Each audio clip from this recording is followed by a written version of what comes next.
that last video I did, I felt like I got a lot off my chest. I felt like a weight has been lifted off my shoulders, and you know what? For the first time in a long time, I think I'm going to enjoy this Christmas. So, what's good, my amigos? CarToonZ here, your editola of reviews and Schrolla is in the house. And yes, it is my turn to helm a Christmas special. Oh, I'm sorry. I forgot there's a bunch of sensitive people in the comments. Well, firstly, I don't care. It's Merry Christmas whether you like it or not. I'm not gonna go with Happy Hanukkah. I'm not gonna go with frickin' Kwanzaa or anything because Kwanzaa's not popular enough in the media for me to care. I guess I could go with Happy Decemberween, but no one really cares about Homestar Runner these days, so whatever. Happy holidays for all you PC people. Is that better? Oh, probably not. I'm sure YouTube decided to demonetize this video before it really even begins. Oh, boo-hoo. Anyways, so what are we here for today? We are here for a special edition of CarToonZ Reads. Now, in the last episode, you saw me do a reading of one very critically acclaimed book, Go the Fuck to Sleep. You can watch it right here. But today, I have something very special for all of you. A book I didn't even know existed, but a book I feel that will perfectly, what's the word? Encapsulate. That's a good word. I like the sound of that word. Encapsulate the holiday spirit. Boom. A Die Hard Christmas. Let me see. Can you see that all right? There we go.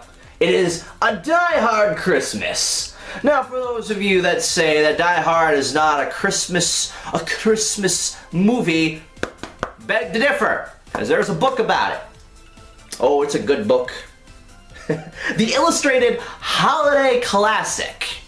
So I'm going to debunk all you people that think A Christmas Story, or Home Alone, or Rudolph, or Frosty, or Santa Claus is Coming to Town is the greatest Christmas special ever. I beg to differ, because I'm going to knock all those fuckers right out of the park. Home run that shit. And it even says so on the back here. Not what I just said, but Die Hard may be the greatest Christmas movie of all time. Right here. Says so right here. And now you can enjoy the timeless tale in this whimsical storybook for adults. For adults. Fuck that, I'm gonna read it to my kids if I ever have it. Join John McClane, Hans Gruber, Sergeant Powell, and all of your favorites in this delightfully illustrated tale of high-rise adventure and holiday spirit. Well, you know what? If I wasn't in the Christmas mood before, I am now. Let's do this. A Die Hard Christmas, the illustrated holiday classic, written by Doogie Horner. What the fuck kind of name is Doogie Horner? I'm sorry if you got picked on as a kid for that, but that's an unfortunate name, sir. 'Twas the night before Christmas, and up in the tower, everyone was partying except one wallflower. John McClane missed his wife. Things just weren't the same, since Holly had moved west and changed her last name. Bitch. He tried to win her back, but still she said no, while unbeknownst to them, there was trouble below. A truck had pulled up, and who should disembark but 14 men whose intentions were dark. Wait a minute. Is this just the night before Christmas, but with Die Hard instead? They spoke not a word and unloaded big crates. They cut the phone lines and locked all the gates. Carl swept the ground floor, shooting every guard dead, while visions of bearer buns bounced in his head. John took off his shoes, making fists with his toes. It actually worked. Well, what do you know? When out in the lobby there arose such a clatter, he sprung to the door to see what was the matter. When what to his wondering eyes should appear, holy crap, there are terrorists here!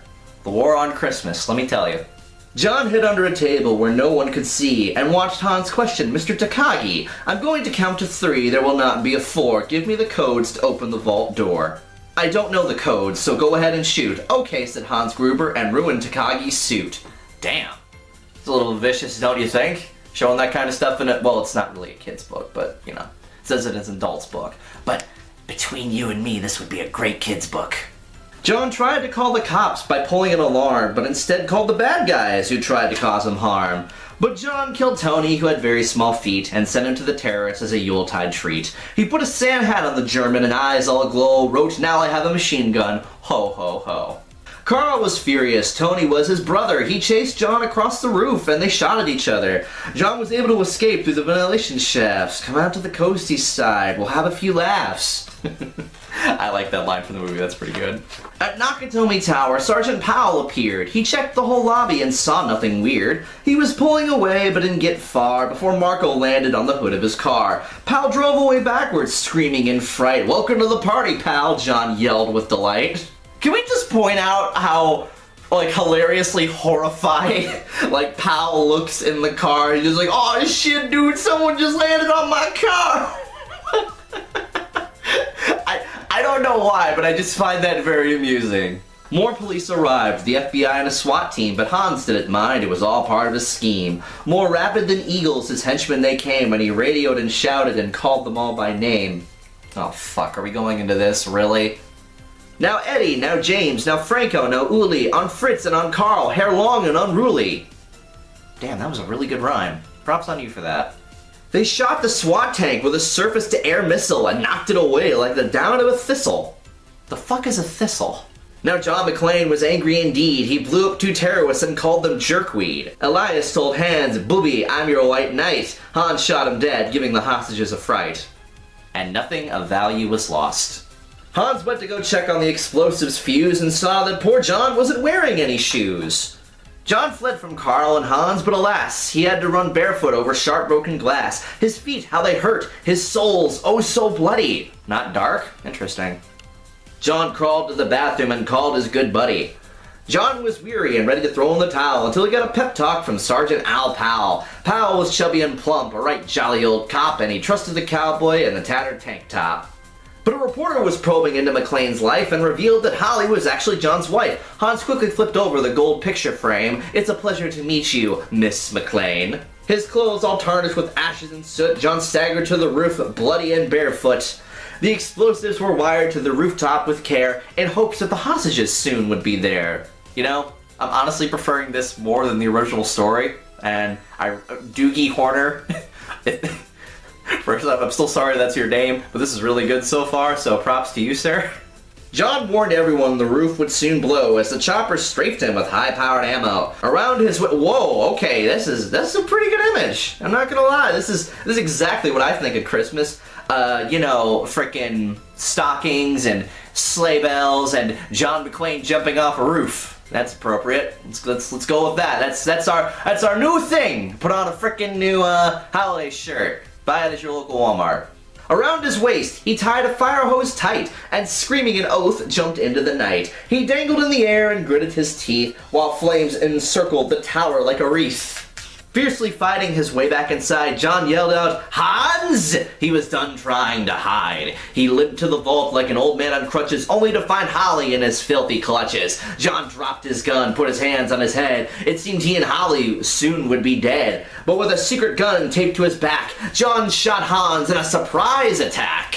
Hans fell out the window, still holding Holly's arm, and slowly, deliberately raised his firearm. The tenacious villain held on by his nails, till John unhooked Holly's watch and said, "Happy trails." Bare bonds fluttered like fresh fallen snow as Helly embraced her blood-spattered bay. I have no idea how to say that word. So Merry Christmas to all, be kind to one another, and most of all, yippee-ki-yay, motherfucker. This story instantly gets a 10 out of 10, if not for how well this was going so far, but the fact they actually put the film's iconic catchphrase, the one line that everyone remembers from this movie, at the end of the book, like a sweet, sweet Christmas dessert. This book is amazing. Doogie Horner, I take back everything I've said. You have an awesome name, you have an awesome book, and please, if you have not picked up this book, it's like on Amazon for like, what, 10 bucks? This is worth it. And, you know, you can probably just change up like the last line, but this is a good book you could actually read to your kids. Because, you know, they're probably not old enough to actually watch Die Hard. I mean, to be fair, you probably got your kids the newest Call of Duty for Christmas, so what the heck, right? Doesn't really matter that much. Kids will just absorb about anything today. You can try to censor it. It's not always gonna work. So, as I said, one of the greatest Christmas movies ever. If not, as it says, maybe the greatest Christmas movie. There's a good possibility. About 9 out of 10 people probably agree this is the greatest Christmas movie. Other than like all the other real Christmas movies, this one's a real one. This has been your friendly neighborhood cartoons. This has been your friendly neighborhood cartoons, wishing you happy holidays, Merry Christmas, Kwanzaa, Hanukkah, Decemberween, whatever the fuck you celebrate. Have a nice day.